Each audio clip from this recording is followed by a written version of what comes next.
Hit it. Welcome to the Test Talks Podcast, the place to go to geek out on software testing. And now your host, whose mission is to help you succeed with test automation, Joe Colantonio.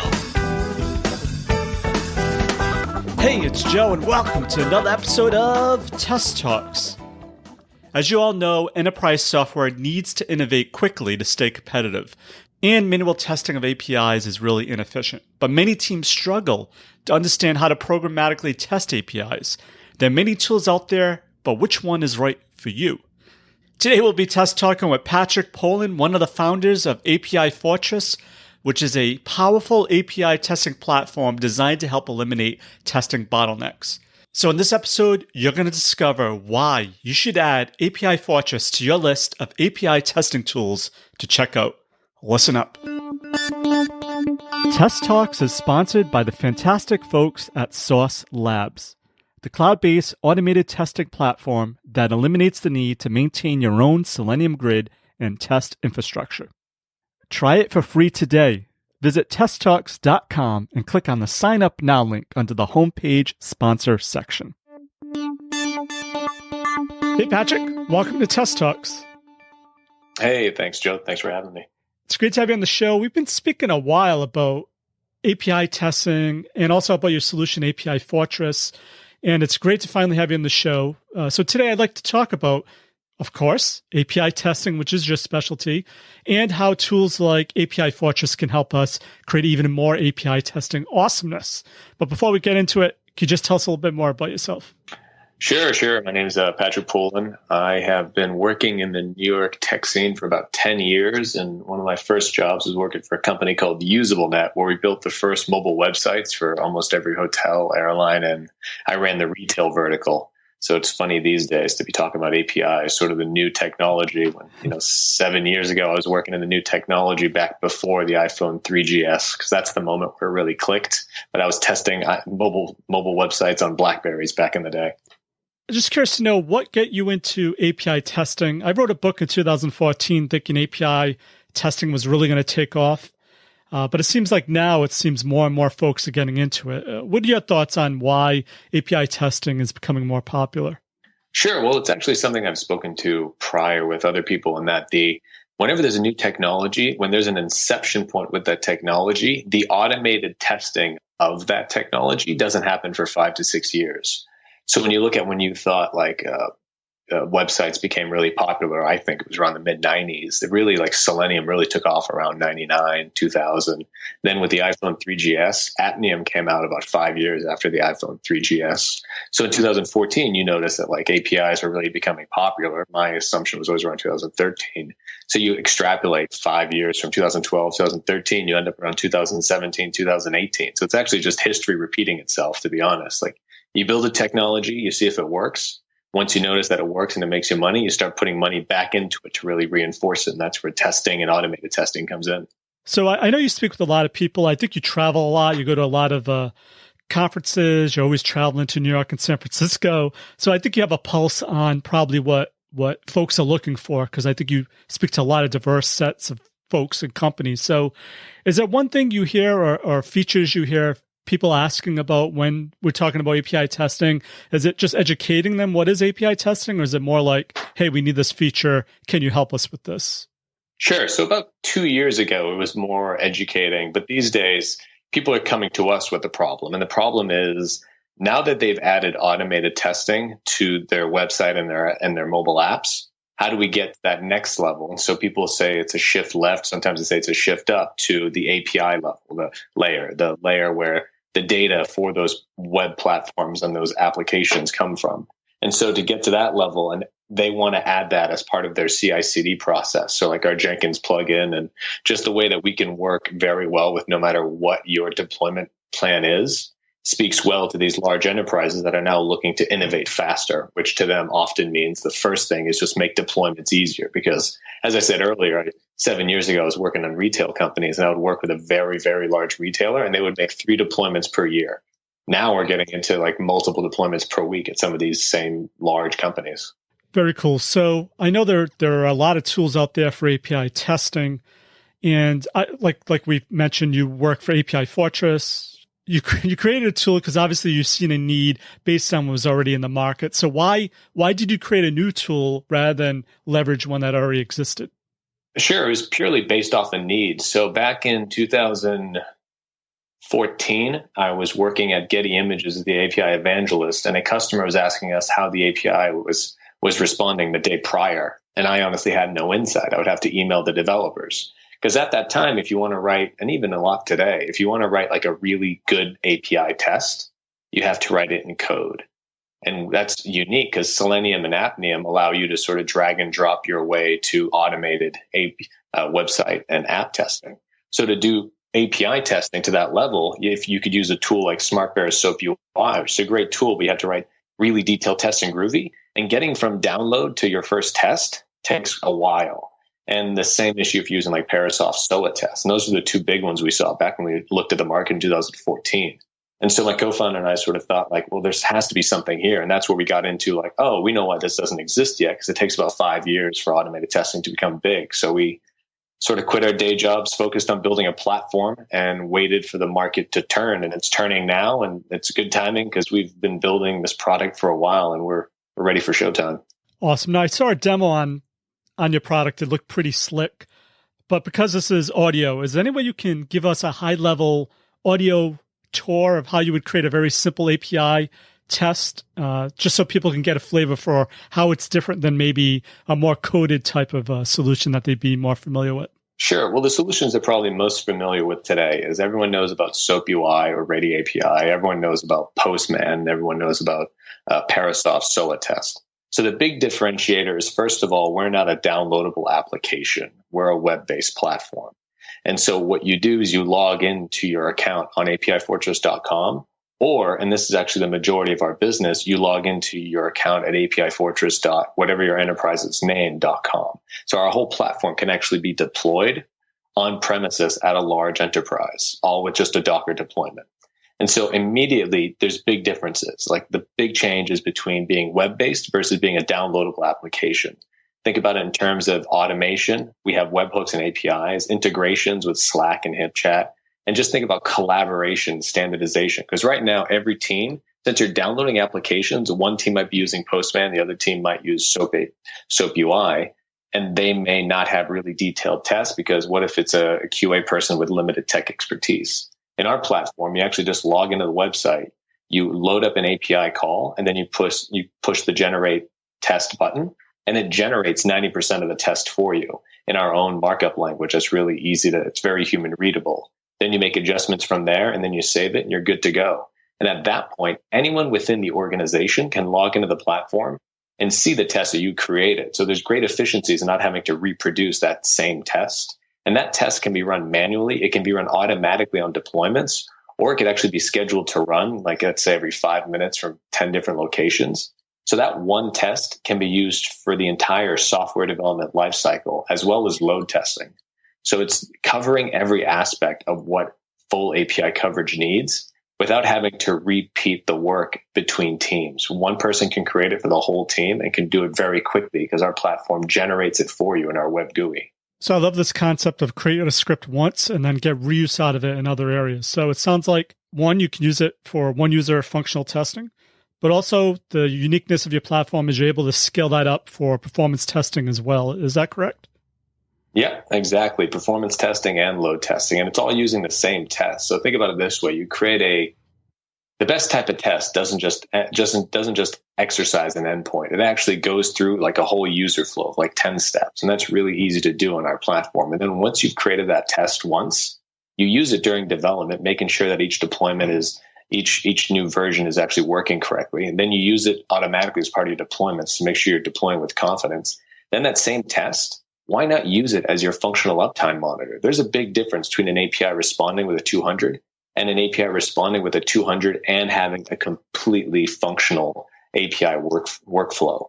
So that's really the big difference for us. It's like you don't need to do separate work for each of these stages. It's one good test used at every stage. And then finally, like, why not test load using that user flow so that you're not just testing the performance on the load test, but you're also testing functionally what happens if there's one database that slows down at at 5,000 concurrent users, but that's the only thing that slows down. And that database just gives you one bad object in a very large payload. Well, our platform will catch that, and a lot of other platforms won't. So there's a few things I want to dive in there. I guess the first thing is when something does go wrong, a lot of times finding out what that is an issue. So does your, like, what kind of reports or dashboarding would you have around when something goes wrong, where someone triage pretty easily what happened? Yeah. So that's the really unique aspect about our platform. So we've used things like Postman. You create a test with JavaScript and Postman, and then if there's an error, it tells you there was an error. And then you sort of reverse your way into figuring out what it was, because our platform generates a test for you, and the tests are very verbose. So we use our own markup language, and it checks for every single object one by one. When there is an issue, our reports will actually go to you and say, like, hey, just so you know, this specific call made at this time. We expected this. What we found was this. And also, if you're having trouble reproducing the issue, our reports themselves actually store the header information and the payload.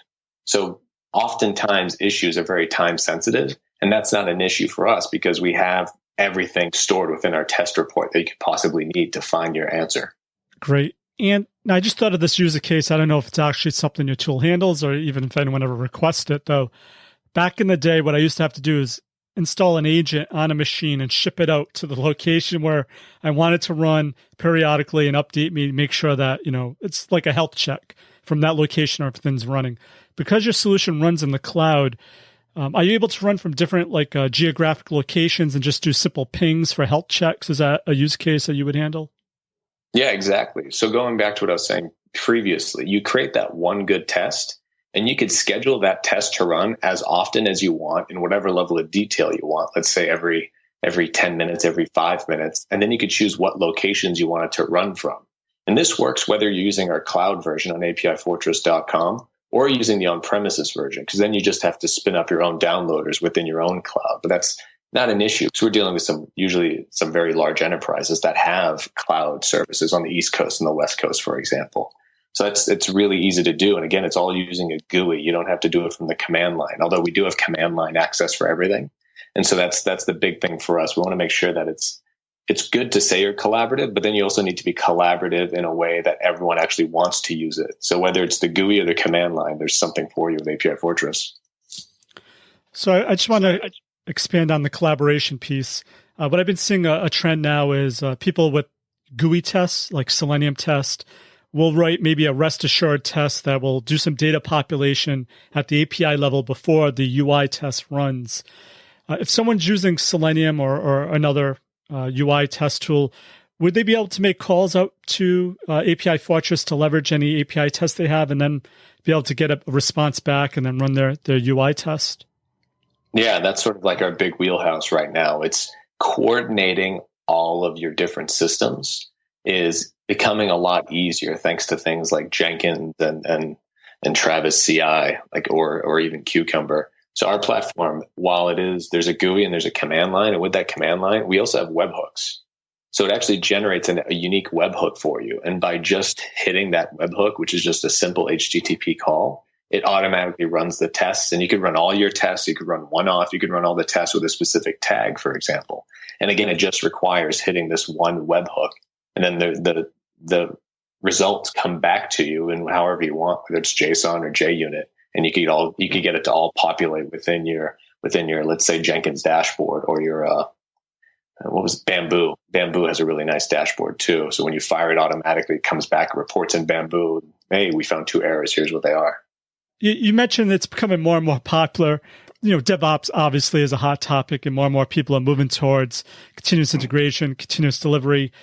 And API Fortress easily hooks into this. But can you just give an example once again of notifications? I think you said you integrate with things like Slack. So you're saying you're able to kick off a test in Jenkins and then also send out alerts of interest to certain people based on Slack. Sure. So I have 2 pretty good examples for you. So the first example would be with, as you said, people want to fire off a test from within Jenkins, and then the test results. So we have notification integrations with any sort of tool you use today, like PagerDuty, Slack. We just had one the other day where people were using an on-premises version of HipChat, and that's really easy to set up. because we get so many emails that people want to get away from email at some point. And with the proliferation of Slack and HipChat and now Stride, I'm a huge proponent of Stride myself, Atlassian's Slack, really, if you think about it, but I think it's better than Slack right now. Just putting it into, like, let's say the errors channel has been really, really useful for us and really powerful. The other use case that's been interesting is just working with like test case management platforms. There's a few of them out there. You can actually like fire off tests from within your test case management platform and get the results right back into it. So you find yourself working from the same environment. And that's the benefit of using a platform like ours, as opposed to using a downloadable application. We have webhooks, APIs, and the ability to integrate with all of these things. Like if you've created an API blueprint or any sort of contract on using a platform like, let's say, Apiary, which is owned by Oracle now, we actually have an integration with Apiary and with Mashable, where you can log into your account for those platforms, and we'll pull your Swagger files for you and generate a test from that. And this is all stuff that's possible because we have this web-based platform. Whether it's on premises or in the cloud, it still has these capabilities that you just don't have when you're using a downloadable Java-based application like a Postman, a SoapUI, or a Parasoft. Great. So another thing is protocols. So a lot of times people will have a library that just handles REST services. But of course, as you mentioned, there's a lot of scenarios where you'd probably need to interact with the database, do something with JMS. So APIs can be anything. So I'm just curious to know what kind of support does API Fortress have, for what kind of APIs does it support? Yeah, that's one of the most interesting things that we've seen actually as we've been building this. The one thing you can't do is completely reinvent what people are used to. All you can do is give them brand new, powerful features while still making it tolerable for them. So if, we get many people saying, well, where's the file open Excel file? Like, how do I put in data that way? And we have something that's, it's fairly similar, but again, we're not a downloadable application. So there is no file open anywhere, but you can connect to an Excel file. You can connect to a CSV. You can connect to like a JDBC or a SQL database, however you want. So it's been interesting being able to sort of backwards innovate. So we had a lot of good ideas initially, but we realized a lot of our customers were still very comfortable with their humongous CSV files, which, we think would be better. Like, why not use an API as your first call and use those results as your data for the subsequent call? We think that's the best way you should be doing these things. But the reality is, like, a lot of people just have these really robust CSVs, and that's what they need to use. And so that's why we have specific components in the platform to communicate with those CSVs, because you can't force people to work one way. You have to be flexible for everyone. And we've mentioned the dashboarding already. Just curious to know another use case. Say you do have some UI test, and you also have API tests, but you want to keep everything in one location. And the problem I see is people have like 50 different dashboards. Is there any way someone could send like a custom call or post to API Fortress's dashboard to add custom content? We are building out a new, more robust dashboard and reporting to give people more flexibility. But what we're doing right now is actually a little more interesting in that, like, since for the last year and a half at least, if you go to API Fortress, you'll see that we have API docs. We actually have a robust set of APIs. And so what we do is we actually make our data available to any other platform. So people that want to bring in their data into their dashboards and whatever platform they're using, it's as simple as just a webhook call or a basic API call to pull all the data and get it all in one place. And those are sorts of integrations that we're working on now with third parties, because it's, if they're already using those platforms in the day-to-day, the reality is once you set up API Fortress, a lot of it can run on its own. You create your tests, you schedule them, it should run. So why force people to log into API Fortress? Why not have them just get the results within the platform that they have to use every day, which is like a test case manager, for example? I guess another thing that people sometimes get nervous about is not self-generating scripts, but scripts that pretty much write themselves and then you modify it a little. So it's almost like a codeless type of technology. If someone does need to modify the script creation that your tool provides, you did say there's a mock-up language, but is it, what language is that written in? Is it just like an English-like syntax that they would modify? Sure. So the core of our platform is that we created our own XML markup language. So when we generate a test, it generates the whole framework of the test, everything from making the call to validating every object both for existing and for also making sure that the data that comes through it is within range as well. If it's supposed to be a URL or an integer or a Boolean or what have you, or a state code. So it's all a really simple human readable XML.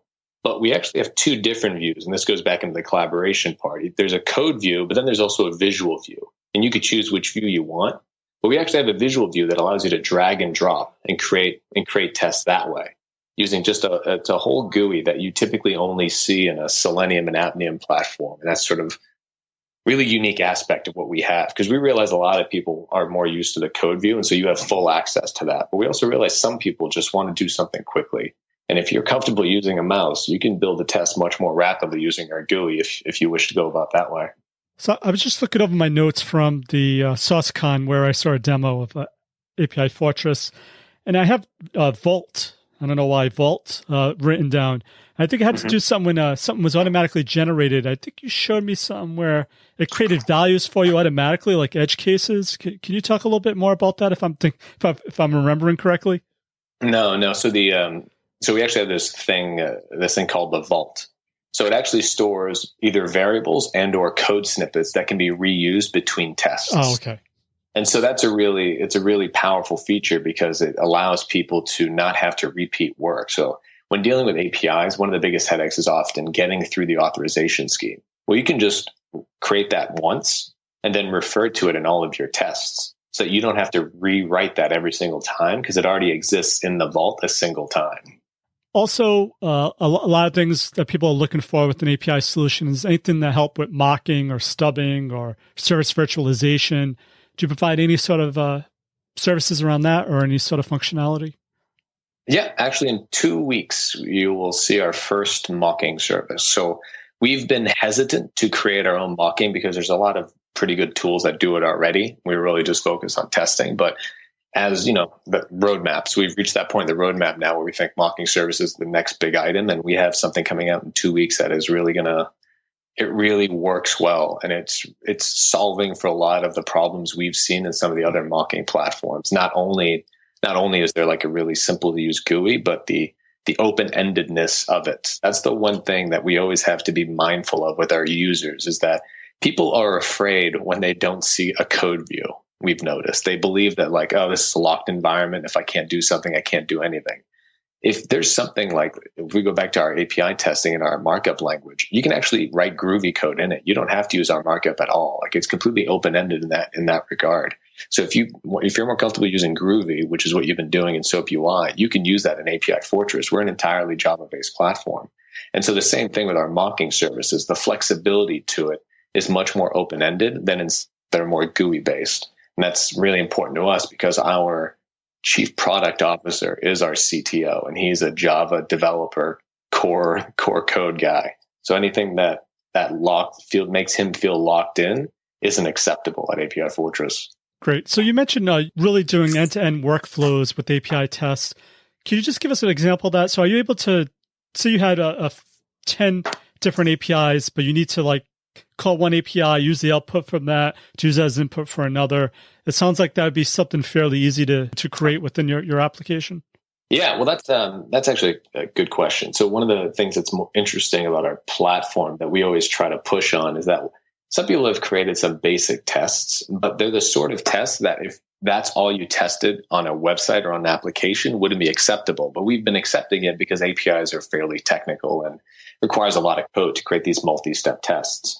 And that's one of the main things when we started this 2014. We wanted to make sure that it was simple to be able to reproduce an entire user flow without having it be complicated, making it simple to say, do a search for the color red from a search API, get all the results, randomly pick 5 of them, go into the product details of 3 of them, add 2 of them to cart, and then go through the checkout flow. That's pretty simple to do if you're using something like Selenium because people are just used to clicking around. But APIs are text-based. So people kept thinking that it just wasn't possible to get away from writing code. And that's sort of the unique invention we've discovered, is that like it is possible to create a visual GUI that allows you to do something just like that, of connecting these steps together in a way that's it's not requiring you to figure out how to code in Python and how to improve your Groovy skills on the spot. So, Patrick, is that one thing you see over and over again that most people doing something with API testing are doing wrong? Yeah. So the one thing we see a lot with companies we speak with are that they immediately do sort of the bare minimum in terms of API testing. So they're not doing an integration test. They're just sort of exercising endpoints.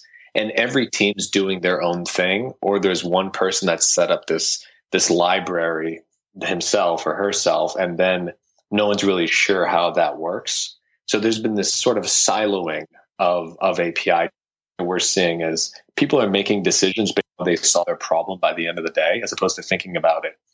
What can we set up now that'll work for the whole enterprise, no matter what level you're on, from DevOps to QA analyst to chief architect? And that's where you bring in things like API Fortress. We're the ones that really solve for that, because everyone can work collaboratively in our platform and you aren't siloed off. So let's say, unfortunately, you lose a team member. Well, nothing will get lost because it's all stored in a central location and everyone understands how it works, because it's not written in by one developer and the other coder has to go into it and try to figure out how he wrote it.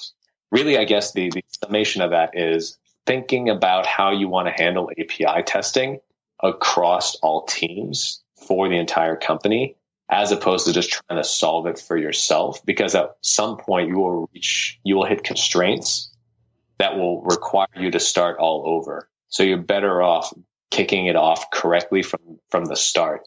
And that's the one big thing that we always try to tell people. Even if API Fortress isn't the right choice for you, just think about what the company would want this to be in 3 years, as opposed to just checking off a box right now. All right, Patrick. So you mentioned some functionality that you plan on coming out in a few weeks. Is there anything else that are in the works that you could talk about that's maybe on, maybe 6 months to a year that you would hope to see incorporated into your solution that's not there yet?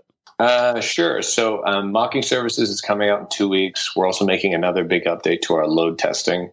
Load testing was sort of released in beta, but it's going to come out in a much more reinforced fashion. The other thing that's been interesting to us, and this is us listening to what our customers want more than our own imagination, is improved reporting in terms of like what was the health or how many failures occurred last month versus this month. And so I literally mean being able to put together these reports and make a PDF and then be able to attach those PDFs to like an email. To us, we never really considered that significant. But when you're dealing with large enterprises, there's a lot of levels of management that want access to all of this information. You can't expect them to log into API Fortress to pull it out. So making it much easier to make PDF printable copies of that sort of information is something we hadn't considered, but it's the feedback we get. So, and then finally so mocking, load testing, reporting, and then the final piece, and this is going to come out probably a month and a half, is our developer tools. So being able to use the platform without logging into it. So sticking within your IDE, pulling the layer from your Git, and then saving all the files to your Gits, and then executing it from a command line. So having developers use the platform without having to log into it, but from their command line or from their own IDE.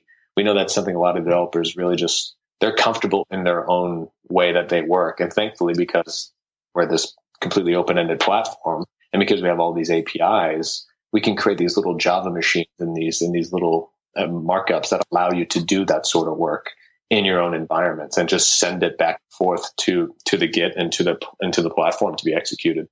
Very cool. I guess what I get worried about when I hear about a solution, you do performance testing, you have dashboarding, you have all this stuff. What's your pricing structure? I know you can't give numbers, but is it like, oh, I need to do performance testing. Oh, you need to unlock that. That's going to be another $100,000. How does it work? No, thankfully, actually, our pricing is all on the website. We're very open-ended about it. So we basically the difference is whether you need it to be on the cloud or on premises, and it depends on how many users you have. So if you look at the website now, if it's 1 to 5 users, it's about $160 per month per user. But what's really interesting and the most valuable part is if you scroll down a little bit on the pricing page and you see the unlimited pricing, that's really our sort of wheelhouse. That's our big differentiator. We don't sell features, we sell the platform. So the minute you purchase the platform, you immediately have everything unlocked. We actually don't have a way to lock things from you. So the minute you buy in, you have load testing, you'll get mocking, you'll get all the reporting. There's no upselling. And when we sell you the unlimited pricing, that means, and so this is sort of our wheelhouse. We have a lot of customers. You install on premises, and you have unlimited users, unlimited test creation, unlimited mocking calls, like unlimited everything. And it's all on premises, and it has access to everything that your company could ever need. Because that's one thing we always find confusing. I mean, I'm going to be completely blunt. I have to use a CRM, and if you've ever had to use a sales CRM like a HubSpot or a Salesforce, you can imagine the frustration of like, that report's free, but this report's $200 a month.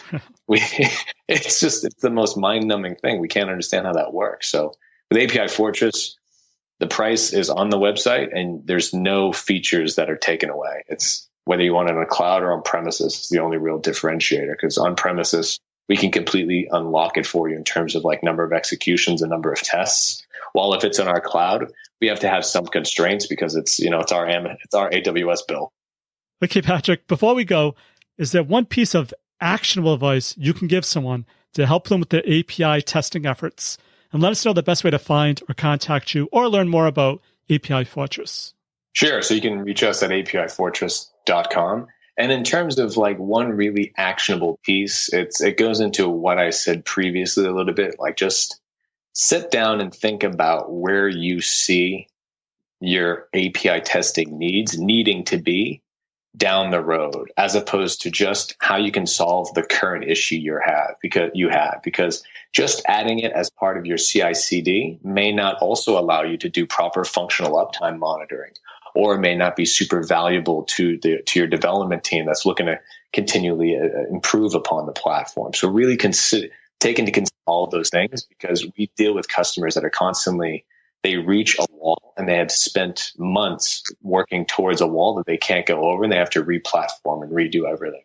So really take that into consideration before you dive into using, like a downloadable application, or if you're building your own platform from scratch. Like, the build versus buy discussion should be taken a lot more seriously than people realize, because of those constraints that you don't know about until you reach them. Thank you, Patrick, for your API testing awesomeness. For links to everything of value we covered in this episode, head on over to testtalks.com/214.